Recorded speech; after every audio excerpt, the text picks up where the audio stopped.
para sa daw ay araw-araw pinaglalakad. Araw-araw. Kasi po kuminsan talaga nalusutan tayo sa isang budget section lang, biglang nanakawan na tayo. Kaya ang sa akin po, ang dasal ko ngayon, within legal means, sana po talaga mapalitan na ang liderato ng Pilipinas.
Social media, hindi na talaga maluloko ang taong bayan.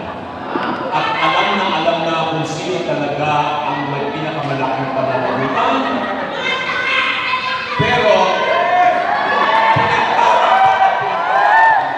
kaya dito po tayo ngayon dito sa People's Consultative Assembly. Para magkaroon tayo ng hakbang na ligal para masaayos natin ang bansa. Ma'am, ano po pangalan nila? Salve Republic District 2. Salve. Natutunan kong maaga to, no, na do not change a winning game. No? Sabi nyo, nandiyan tayo sa tuktok eh. Pipitasin na, tama po ba? Paano po ba tayo nakarating dito? Dahil dito sa ginagawa natin, tuloy-tuloy tayo naghahanap ng ebidensya, tuloy-tuloy tayo nagpa-public pressure po sa mga kinauukulan. Bakit po natin papakuhin? Huwag natin pakuhin. Diinan lang natin ang diinan. Dahil po, ito po ang danger sa November 30. Ako po nananawagan po ako sa inyo, hindi ako naninira. Pero yung November 30, meron po akong duda dyan. Hindi po ako natatakot magsalita. I believe in the right of the people to peaceably assemble, to petition the government for redress of grievances. O kaya nasa konstitusyon yan. Pero po, hindi lahat ng rally magkakatulad. May mga rally po na hindi malilinis ang intensyon at ang mga gumagalaw ay may mga matutuling intensyon. Hindi ko po sinasabing sila yun, pero pwede. Kasi may mga ugo, balita lang, di umalaw ha. Sa mga lawyer dyan, I am telling you, this is allegedly only ha.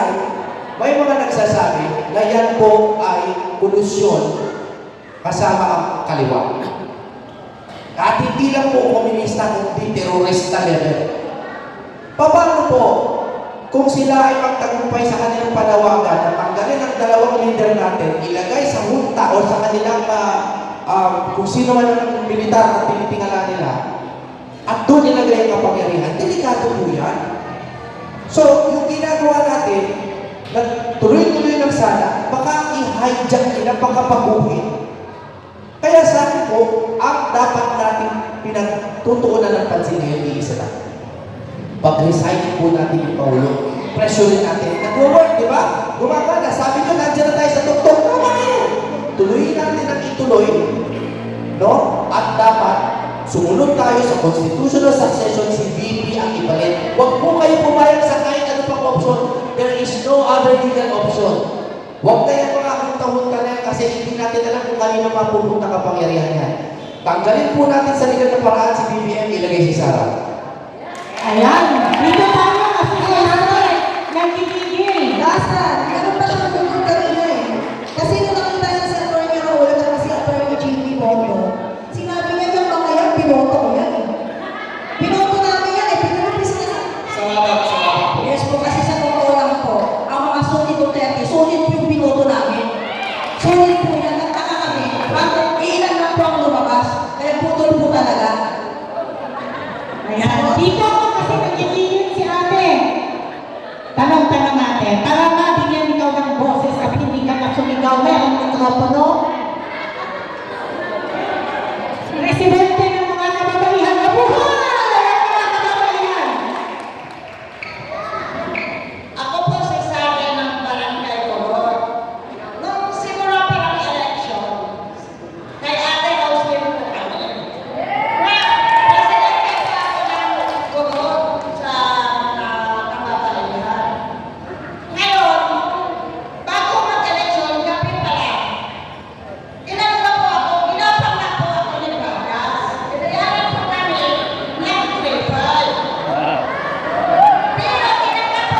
Yung ayuda ba dito pag may nabibigyan ng bawa ng 1,000, may binibigyan kayo ng boto?